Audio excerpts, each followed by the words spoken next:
आईचा पदर. मालतीताईंना त्यांचा मुलगा अरुण गाडीमधून घेऊन चालला होता. त्याने आईची बॅग गाडीच्या डिकीमध्ये ठेवली आणि दरवाजा बंद केला. गाडीच्या काचेवर आईचा आशीर्वाद लिहिलेल्या अक्षरांकडे पाहून त्याचे डोळे पाणावले. आई गाडीत बसली आणि गाडी निघाली. अरुणचे बाबा गेल्यानंतर सर्व घराची जबाबदारी आईने स्वीकारून घर सावरले होते. बाबांनंतर बाबांच्या पेन्शनच्या पैशांतून त्यांच्या स्वप्नातील घर चालवत होती.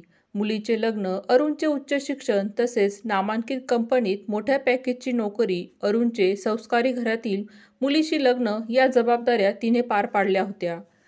दिवाळीच्या दिवशी तर आईने अरुणला त्याच्या स्वप्नातील कार घेऊन दिली होती. पुढची जबाबदारी म्हणजे अरुणच्या मुलीला अणूला उत्तम संस्कार देणे.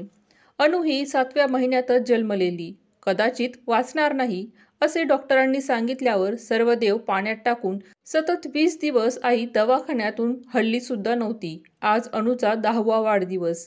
आईपेक्षा आजीच्या सान्निध्यात राहून तिने उत्तम संस्कार आत्मसात केले होते, म्हणून ती शाळेतील आदर्श विद्यार्थी होती. सर्व काही ठीक चाललं होतं. आई स्वतःचं काम स्वतःच करायची. आजपर्यंत तिने अरुणकडे 1 रुपयासुद्धा मागितला नव्हता. देवाधर्माचे खूप वेड होतं तिला. नियमित ग्रंथांचे वाचन करणे, हरिपाठ करणे, नियमित व्यायाम करायची, त्यामुळे दवाखाना माहितीच नव्हता तिला. सर्व सुखात चालू असतानाच दुःखाने डोकं वर काढलं. संस्कारी घरातील सून आणण्याचा निर्णय आईचा कदाचित चुकला होता. सुंदर, संस्कारी, सालस, गर्भश्रीमंत होती, पण माणसातला माणूस आणि प्राण्यातला प्राणी समजण्याची कला तिला अवगत नव्हती. घरात अगदी छोट्या छोट्या गोष्टींवरून, मैत्रिणींच्या सल्ल्यामुळे, सतत माहेरच्या फोनमुळे तिने गेल्या 4 महिन्यापासून अरुणला घरात नकोसे करून टाकले होते आणि गेल्या महिन्याभरापासून तर ती अरुणशी बोलतही नव्हती. अरुण प्रचंड मानसिक दबावाखाली जगत होता. एका बाजूला आई तर एका बाजूला पत्नी असे पारंपरिक युद्ध तो प्रत्यक्षात अनुभवत होता. घरातील वाद टोकाला जाऊ लागले होते. आईला कळू न देता त्याने एका वृद्धाश्रमाची माहिती काढली व आज आईने घेऊन दिलेल्या कारमध्येच तो आईला बसून वृद्धाश्रमात सोडण्यासाठी निघाला होता, तेही आईला कोणतीही कल्पना न देता. गाडी घरापासून निघून मुख्य रस्त्याला लागली. आईने हरिपाठाचे पुस्तक काढले आणि ती वाचत बसली. तिने एका शब्दानेही अरुणला विचारले नाही कुठे जायचे आहे म्हणून. अरुण खूप धास्तावला होता. कदाचित तिला कळलं तर नसेल ना. त्याच्या मनात एक युद्ध सुरू होतं. आयुष्य घडवणारी आई का आयुष्याला शेवटपर्यंत साथ देणारी पत्नी. पण आईला काय सांगू, कसे सांगू याच विचारात त्याचे बरेच दिवस गेले. आईला रोजचाच मंदिरात जाण्याचा रस्ता दिसला. मग तिने न राहून मंदिराकडे बघून हात जोडले. अरुण गाडी चालवत असला तरी त्याच्या डोळ्यातून अश्रू ओघळत होते. आईला कळू न देताच तो अश्रू हळूच पुसायचा. रोजचाच रस्ता आणि गाडी चालवण्यात सराईत असलेला अरुण आज गाडी अतिशय संत गतीने चालवत होता. डोक्यात अनेक विचारांचं काहूर चाललं होतं. गाडी हळूहळू वृद्धाश्रमाच्या दिशेने जात होती. आयुष्याचा पहिला श्वास जिच्यामुळे घेतला तिलाच अखेरचा श्वास कुठे घ्यावा हे शिकवायला निघाला होता तो. त्याला माहिती होतं काहीही झालं तरी अपयश त्याच्याच पदरी पडणार होतं. रस्ता अत्यंत रहदारीचा होता. समोरच त्याला एक ज्यूस सेंटर दिसले. आईबरोबर जेवढा वेळ घालवता येईल तेवढा घालवावा. एकदा तर मनात विचारही आला की आईच्या कुशीत पडून तिला सगळं सांगून द्यावं. गाडी ज्यूस सेंटरवर थांबली तसे आम्ही दोन्हीही खुर्ची घेऊन तेथे बसलो. तेथे एक तरुण मुलाच्या फोटोला हार घातलेला होता व एक आजीबाई व एक तरुण स्त्री ज्यूस सेंटर चालवत होत्या. आई तो फोटो निहाळतच होती. तेवढ्यात आजीबाई म्हणाल्या, मुलगा होता माझा, ॲक्सिडेंट झाला आणि सोडून गेला आम्हाला.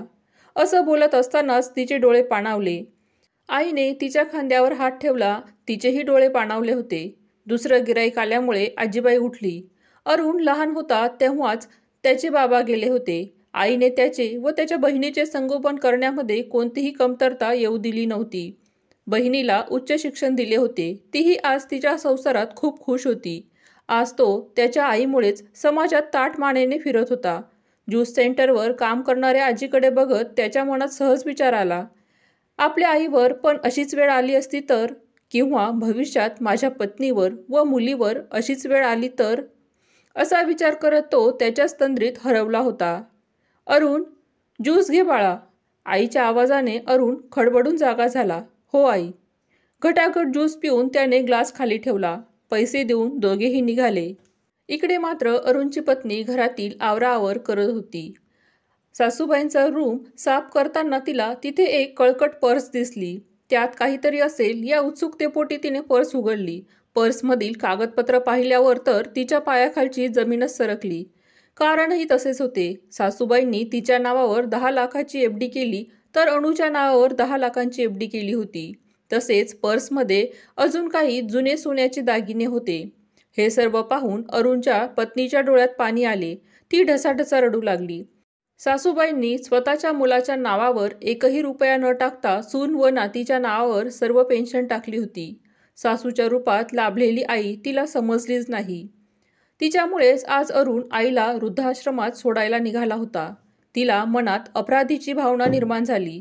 तिने घाईतच अरुणला फोन लावला. फोन वाजला. पत्नीचा आहे म्हणून तो त्याने उचलला नाही. ती पुन्हा पुन्हा अरुणला फोन करत होती. अरुण फोन उचलण्याचे टाळत होता. आईला सोडले का यासाठीच ती फोन करत असेल म्हणून तो उचलण्याचे टाळत होता. जात्याच्या 2 बाजूंसारख्या दोन्हीही व मध्येच तो भरडला जात होता. अरुण विचारांमध्येच गुंतलेला असतानाच त्याला समोर वृद्धाश्रमाची पाटी दिसली. तसे त्याच्या अंगाचा थरकापच उडाला. काय करावे सुचत नव्हते म्हणून त्याने गाडीचा वेग वाढवला. आईला पाटी दिसू नये अशी तो काळजी घेत होता. वृद्धाश्रम मागे पडलं. मग पुढे जायचे कुठे? थोड्याच अंतरावर त्याला गर्दी दिसली. बॅनरवरून समजले की मंदिराची प्राणप्रतिष्ठा होती. मग गाडी तिकडे वळवली. तसा आईच्या चेहऱ्यावर मला आनंद दिसला. त्यामुळे मीही कुठेतरी आनंदित झालो. आईला मंदिरात पूजा चालू असलेल्या ठिकाणी बसवले. ती कार्यक्रमात व्यस्त झाली. मग मनाशीच ठरवलं, काहीही झालं तरी आईला वृद्धाश्रमात सोडायचं नाही. शेवटच्या श्वासापर्यंत ती माझ्याबरोबरच राहील असा निर्णय मी घेतला. लहानपणी आईचा पदर धरून चालणारा अरुण आजही आईचा पदर सोडायला तयार नव्हता. आईला घरून कोणत्या कारणाने आणलं हे तिला कळलंच नाही. तिच्या चेहऱ्यावर आनंद ओसांडून वाहत होता. तिच्या चेहऱ्यावरचा आनंद बघून अरुणही खूप आनंदित होत होता. मंदिरातील कार्यक्रम संपला. आतापर्यंत त्याच्या पत्नीचे 30-35 कॉल येऊन गेले होते. आई अगदी आनंदी चेहऱ्याने देवळाच्या पायऱ्या उतरताना दिसली. अरुणनेही देवाचे दर्शन घेतले. प्रसाद घेऊन दोन्हीही गाडीपर्यंत आले. आता अरुणच्या मनात नवीन जोश निर्माण झाला होता. अरुण वेगाने गाडी आपल्या घराच्या दिशेने घेऊन आला. गाडी घराजवळ येऊन थांबली. तसे अरुणची पत्नी घरातून पळतच बाहेर आली आणि गाडीतून उतरण्याच्या तयारीत असलेल्या आईला अक्षरशः ओढत तिचा गळा पडून रडत होती. हा काय चमत्कार म्हणून अरुणही डोळे विस्फारून हे सर्व बघत होता. फोन उचलला नाही म्हणून ती अरुणशी भांडतही होती. 6 वाजले तरी अनु शाळेतून आली नाही असे तिने अरुणला सांगितले. व्हॅनवाल्याला फोन लावल्यावर त्याने सांगितले तिला घरासमोरच सोडले. आता सर्वजण खरोखरच चिंतित झाले होते.